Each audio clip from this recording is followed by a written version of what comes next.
Chicken Hyderabad biryani எப்படி பண்ணலாங்கிறத பற்றி இந்த வீடியோவில் பார்க்கலாம் வாங்க.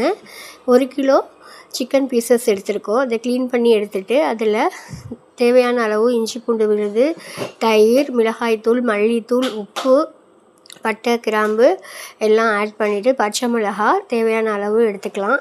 ஆட் பண்ணிட்டு மல்லி புதினா இலை போட்டுட்டு அதுக்கப்புறம் ஆனியன் ஃப்ரை பண்ணதையும் அதில் போட்டு கிளறி எடுத்தோன்னா இந்த மசாலா ரெடி ஆகிடும். இந்த மசாலாவை ஒரு 15 to 20 மினிட்ஸ் நல்லா வேக வச்சு எடுத்துக்கலாம். அதுக்கப்புறம் 1 கிலோ பாஸ்மதி ரைஸ் எடுத்து ஒரு 20 மினிட்ஸ் ஊற வச்சு எடுத்துக்கணும்.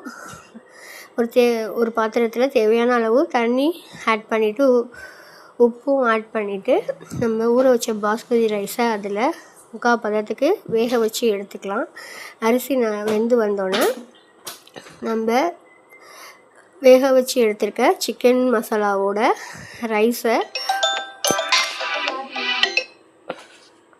ஒரு லேயர் ரைஸ் ஒரு லேயர் மசாலாண்டு போட்டு நல்லா செட் பண்ணி எடுத்தோன்னே நம்மளுக்கு தேவையான ஃபுட் கலர் வேணால் ஆட் பண்ணிக்கலாம், இல்லைனா ஸ்கிப் பண்ணிடலாம்.